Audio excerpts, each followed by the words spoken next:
नमस्कार। आज के वीडियो हम लोग समझते हैं फेडरल बैंक के बारे में। आप हर हफ्ते न्यूज पढ़ते होंगे कि फेडरल बैंक ने ब्याज बढ़ा दिया या ब्याज घटा दिया। और जैसे ही ब्याज बढ़ता है तो पूरी दुनिया में ही इसका इम्पेक्ट पड़ता है, महंगाई होने का चांस बढ़ जाता है। तो आखिर ऐसा क्या है फेडरल बैंक जो हजारों किलोमीटर दूर दूर बैठा हुआ है दूसरे देश में, तो वहां से ब्याज अगर अपने बैंक में बढ़ाता है या घटाता है तो पूरी दुनिया में इसका इम्पेक्ट पड़ता है। तो इसी को आज हम लोग समझते हैं फेडरल बैंक के बारे में। आखिर क्या का कैसे इसका रीजन है, क्या क्या इसका पॉइंट ध्यान में रखना है, ये भी समझेंगे। देखिए फेडरल बैंक क्या बोलते हैं, फेडरल रिजर्व सिस्टम इसको बोलते हैं। इसको जो शॉर्ट में बोलते हैं तो FED बोलते हैं, यानी फेड बोलते हैं। तो यानी जब भी हम फेड बोलेंगे तो आप समझ जाइएगा कि फेडरल बैंक की चर्चा हो रही है। ये फेडरल बैंक है। अब इसके दो तीन पॉइंट समझ लेते हैं, फिर हम आगे चर्चा करते हैं। फेडरल बैंक जो है ये अमेरिका का केंद्रीय बैंक है। इसको शॉर्ट में क्या बोलते हैं, फेड। जैसे हमारे भारत का केंद्रीय बैंक RBI है, ऐसे ही अमेरिका का केंद्रीय बैंक जो है वो है फेडरल बैंक। उसके बाद से दूसरा पॉइंट क्या है कि फेडरल रिजर्व की स्थापना जो हुआ था 1913 या 14 में हुआ था। इसके जो बैंक है फेडरल जो रिजर्व है, इसके अंतर्गत 12 बैंक आते हैं। तो हमारे इंडियन जो RBI है वो तो खुद का अकेले ही है, लेकिन जो फेडरल बैंक है इसके अंतर्गत 12 बैंक आते हैं, ये ध्यान रखिएगा। इसके अंतर्गत 12 बैंक आते हैं। अब देखिए दो पॉइंट और यहाँ ध्यान रखेंगे। बॉन्ड शील्ड के यील्ड क्या होता है, बॉन्ड यील्ड है, शील्ड नहीं है, ध्यान रखेंगे। जैसे बॉन्ड यील्ड क्या होता है, कोई भी देश कोई भी इन्वेस्टर जो इन्वेस्ट करता है, जैसे मान लेते हैं कोई टाटा स्टील में इन्वेस्ट कर दिया, अब जैसे ही वहां से पैसा निकालेगा रिटर्न उसको कहते हैं, इसी को बोलते हैं बॉन्ड यील्ड। जो भी अपने देश में इन्वेस्ट करता है जब उसको निकालता है उसी को हम लोग बोलते हैं बॉन्ड यील्ड, यानी रिटर्न को ही बॉन्ड यील्ड बोलते हैं। एक क्वेश्चन और आता है FPI क्या है, ये ध्यान रखेंगे, ये भी इंपॉर्टेंट है। FPI का मतलब क्या है कि फॉरेन पोर्टफोलियो इन्वेस्टमेंट, विदेशी पोर्टफोलियो इन्वेस्टमेंट, यानी विदेशी पोर्टफोलियो निवेशक इसको बोलते हैं हिंदी में, विदेशी पोर्टफोलियो निवेश। यानी ये क्या होता है, जो भी निवेशक इन्वेस्टर होते हैं किसी दूसरे देश में जाकर के इन्वेस्ट करते हैं उसी को बोलते हैं FPI, फॉरेन पोर्टफोलियो इन्वेस्टमेंट। तो आप समझ गए होंगे। दो पॉइंट इसमें क्या रखना है, तीन चार पॉइंट। अमेरिका का केंद्रीय बैंक है फेडरल बैंक, इसकी स्थापना जो 1913 में हुआ था। बॉन्ड यील्ड को रिटर्न कहते हैं, FPI को फॉरेन पोर्टफोलियो इन्वेस्टमेंट यानी विदेशी पोर्टफोलियो निवेश कहते हैं। अब आगे का पॉइंट समझते हैं कि आखिर क्या ऐसा रीजन है। आपने देखा होगा कि अमेरिका अक्सर जैसे उत्तरी कोरिया हुआ, उसके बाद से ये ईरान हुआ, रूस पे हुआ, ये डॉलर को बैन लगा रखा है। रूस पे इतने समय बहुत जल्द ही उन्होंने डॉलर का बैन लगाया है। आखिर क्या ऐसा दिक्कत है कि रूस को व्यापार करने में दिक्कत आ रही है, तो इसको समझते हैं। देखिए फेड का ब्याज दर बढ़ने का प्रभाव क्या क्या होता है, सबसे इंपॉर्टेंट यही है। तो अमेरिका में ब्याज दरों में इजाफा होने पर पूरे विश्व पर, देखिए यहाँ पे लिखा हुआ है, पूरे विश्व पर प्रभाव पड़ता है। ब्याज दर बढ़ने के कारण निवेशकों को अधिक ब्याज का भुगतान करना पड़ता है, इसका रिटर्न कम हो जाता है। यानी ब्याज जो फेडरल बैंक है अपने देश में जैसे ही ब्याज बढ़ाएगा तो इन्वेस्टर जो होता है उनको कम फायदा होगा। तो इसमें जो इन्वेस्टर होते हैं उनके लिए समस्या आने लगती है। तो जैसे पहले पैसा लेते थे तो ब्याज कम देना पड़ता था और उनको रिटर्न जो मिलता था वो तो एक बराबर ही था। अब क्या होगा कि अब जब वो ले रहे हैं, पैसा ले रहे हैं, रिटर्न ले रहे हैं, तो ब्याज उनको ज्यादा देना पड़ रहा है। तो ज्यादा देना पड़ रहा है तो उनका फायदा कम होगा। आखिर क्यों ऐसा होता है, इसमें समस्या होता है फेडरल बैंक के। तो आगे अभी हम पॉइंट समझते हैं। तो इसको हम लेकर के अभी इंडिया के बारे में समझेंगे, क्योंकि जैसे ही फेडरल बैंक अपना ब्याज दर बढ़ाएगा या घटाएगा तो पूरी दुनिया में इसका इम्पेक्ट पड़ता है। और तो हम इंडिया की ही चर्चा करेंगे, इसमें इंडिया में भी इम्पेक्ट पड़ता है। और एक फेडरल बैंक जो है जैसे ही कोरोना लगा 2019 के बाद ये 4-5 बार बढ़ा चुका है, 5 या 6 बार बढ़ा चुका है। इसमें काफी तेजी से महामंदी आ रही है या महंगाई चल रहा है। तो इसको हम लोग समझते हैं। देखिए आगे का पॉइंट क्या हमने लिखा है कि ब्याज दर बढ़ने का नकारात्मक प्रभाव पड़ता है और इससे डॉलर के मुकाबले रुपये की कीमत गिरती है। देखिए यहाँ पे लिखा हुआ है, जब डॉलर में मुकाबले के रुपये की कीमत गिर जाती है, यानी जब ब्याज बढ़ता है फेडरल बैंक बढ़ाता है, तब ये विदेशी निवेशक का रिटर्न कम हो जाता है। इसमें क्या कहा है कि जैसे भारत है, अगर फेडरल बैंक 10,000 किलोमीटर दूर बैठा है इंडिया से, वहां से जैसे ही अपने बैंक में ब्याज दर बढ़ाएगा तो रुपये की वैल्यू कम हो जाएगा। अब जब रुपये की वैल्यू कम होगा तो पहली बात तो इन्वेस्टर पहले इन्वेस्ट कर रहे थे तो वहां से रुपये इंडिया से ज्यादा निकाल रहे थे। और इंडिया में जो ब्याज दर होता है वो ज्यादा होता है। किसी भी डेवलपर कंट्री या विकासशील देश जो होते हैं उनके ब्याज दर ज्यादा होते हैं, क्योंकि उनको बहुत सारे काम करने होते हैं, विकासशील होते हैं, अपना विकास करते रहते हैं, तो ब्याज दर उनका ज्यादा होता है। लेकिन जो विकसित देश होते हैं उनके ब्याज दर कम होता है। तो अब ब्याज दर जब कम है तो इन्वेस्टर क्या करेंगे, ब्याज दर जहां पर कम है वहां से पैसा निकालेंगे, और जहां पे रिटर्न है यानी ब्याज दर ज्यादा है वहां पे पैसा लगाएंगे, क्योंकि ब्याज दर अब जब पैसा वहां से निकालेंगे तो पैसा ज्यादा मिलेगा। अब क्या हुआ, 2019 के बाद 6-7 बार फेड ने अपना ब्याज दर बढ़ा दिया। अब पहले पहले ब्याज दर कम लगता था, अब ज्यादा जब लग रहा है तो पैसा इनको ज्यादा देना पड़ रहा है, यानी ब्याज दर ज्यादा देने पड़ रहा है, और जो पैसे की रुपए की वैल्यू है गिर गई है, अब इनको कम यहाँ से रिटर्न मिल रहा है। तो बहुत तेजी से निवेशक क्या होता है कि अपना पैसा निकाल करके वो अपने देश में ही पैसा जमा करना स्टार्ट कर देते हैं। इसका कैसे इम्पैक्ट पड़ता है यहाँ पे देखते हैं। जैसे अमेरिका इतने समय क्या हुआ कि रूस यूक्रेन का जैसे ही युद्ध हुआ तो उसका मतलब महंगाई बहुत तेजी से बढ़ गई। तो अमेरिका में इतने समय 40 वर्षों के उच्चतम महंगाई पर चल रहा है, बहुत हाईएस्ट महंगाई है अमेरिका में, लगभग 8.6% महंगाई बढ़ गई है वहां पे।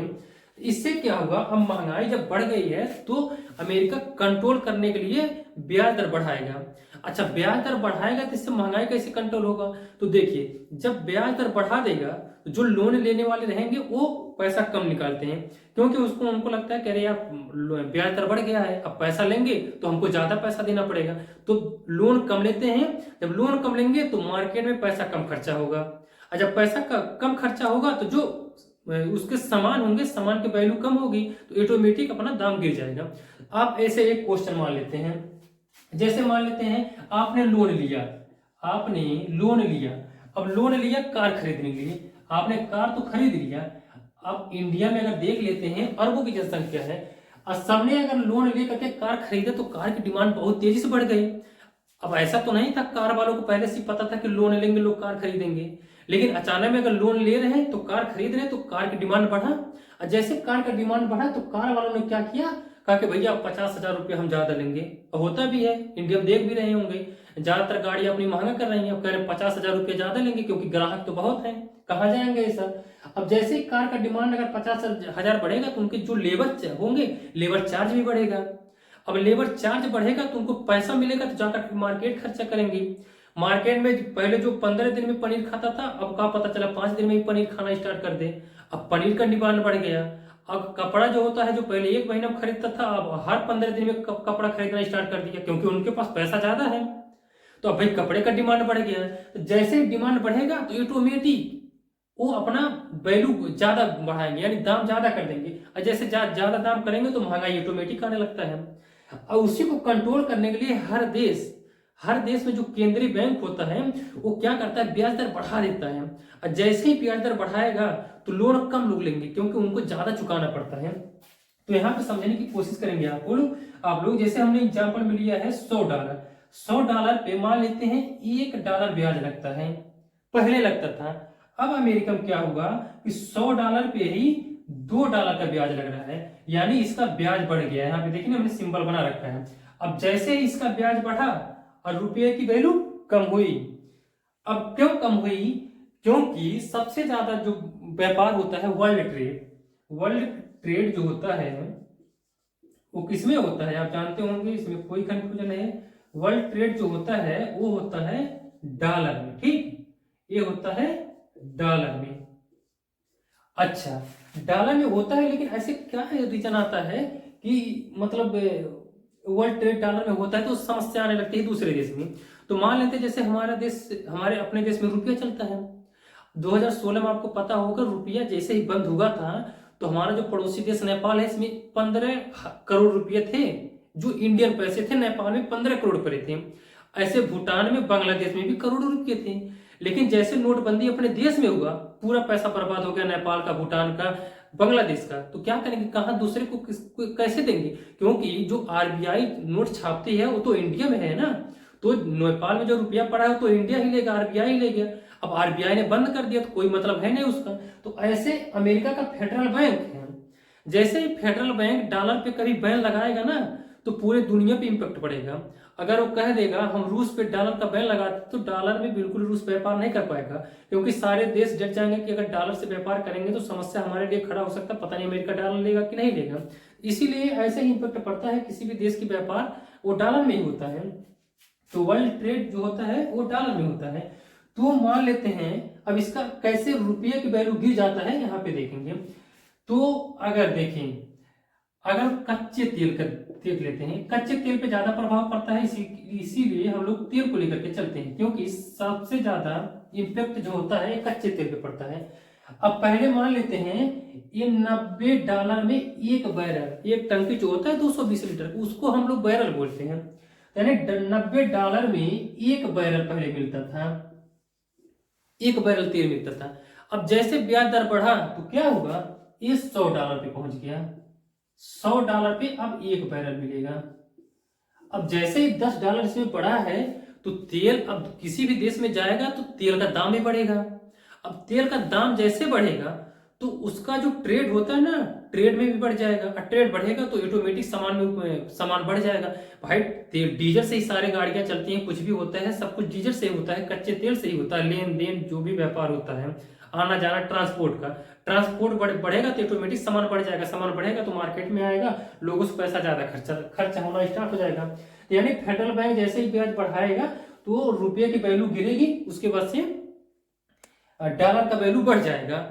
अब इसमें यहाँ पे भी देख लेंगे, पहले अगर $90 में एक बैरल तेल अगर इंडिया लेता था तो अब $100 में एक बैरल इंडिया तेल ले रहा है, तो इससे आप समझ सकते हैं। अब आगे देखिए क्या पॉइंट है, अमेरिकी बैंक जो फेड होता है, फेडरल बैंक, ब्याज दरों में वृद्धि होने के बाद आरबीआई पर ब्याज दरों में वृद्धि का दबाव होगा। आरबीआई वृद्धि नहीं करेगा तो निवेशक भारत से पैसा निकाल सकते हैं। अब देखिए यहाँ पे क्या हो रहा, यानी यहाँ पे कह रहा कि अमेरिका जब जो फेडरल बैंक है वो ब्याज दर बढ़ा रहा है, ब्याज दर बढ़ा रहा है तो रुपये की वैल्यू कम हो रहा है, और जब रुपये की वैल्यू कम हो रहा है यानी इन्वेस्टर जो होते हैं उनको फायदा कम हो रहा है, तो इंडिया से सब पैसा निकालेंगे, क्योंकि फायदा कम हो रहा है, इंडिया से पैसा निकाल करके वो उसी देश में जमा करेंगे जहां पे उनको ब्याज दर बढ़ा हुआ है, क्योंकि वहां पे ज्यादा पैसा मिलेगा। अब इसको इंडिया को संभालने के लिए क्या करना पड़ेगा, आरबीआई खुद ब्याज दर बढ़ाए। समझ सकते हैं, ध्यान से समझिएगा आप लोग। अगर आरबीआई ब्याज दर बढ़ाएगी, आरबीआई मान लेते हैं ब्याज दर ये भी बढ़ाएगा, तो इसके लिए समस्या क्या आएगा, जैसे ही आरबीआई ब्याज दर अपने देश का बढ़ाएगा तो अपने देश के जो लोन लेने वाले हैं तो वो लोन कम लेंगे, जब लोन उनके कम लेंगे यानी उनके पास पैसा कम होगा तो पैसा खर्चा कम करेंगे, और जैसे ही पैसा खर्चा कम करेगा तो जो सामान का होता है सामान की वैल्यू कम हो जाएगा, यानी उसका डिमांड कम हो जाएगा, तो बहुत तेजी से मंदी आता है। यानी जो जीडीपी होता है ना, जीडीपी अगर इंडिया ने ब्याज दर बढ़ाया तो उसके जीडीपी जो होता है ना वो बहुत तेजी से धीमा हो जाता है, सुस्त हो जाता है। तो बहुत सोच समझ करके ये बढ़ाना घटाना होता है। और ऐसा भी नहीं है कि फेडरल बैंक क्या करे कि ब्याज दर बढ़ा दे, सारे देश के इन्वेस्टर जो हैं हमारे देश में आ जाए, फिर हमारा देश बढ़ ही रहता है, ऐसा नहीं होगा। अगर वो देश अमेरिका जैसे है, अगर वो ब्याज दर बढ़ा रहा है उसके यहाँ की समस्या आएगा, ब्याज दर बढ़ाएगा तो लोन कम लोग लेंगे, लोन कम लेंगे तो जो वहां की जीडीपी है वो बैठेगी, बहुत तेजी से धीमी गति हो जाती है, एकदम लचर हो जाता है। तो इसीलिए बहुत हिसाब से देखना पड़ता है, ना ज्यादा बढ़ा सकते हैं ना ज्यादा घटा सकते हैं। आई होप आपको ये समझ में आ गया होगा कि एफडीआई कैसे काम करता है, और ये वर्ल्ड ट्रेड में डॉलर में ही चलता है, इसीलिए जैसे ही ये ब्याज दर बढ़ाता घटाता है तो पूरी दुनिया में इसका इम्पेक्ट पड़ता है। आई होप आपको समझ में आ गया होगा। अगले वीडियो किसी और टॉपिक में मिलते हैं, तब तक के लिए धन्यवाद।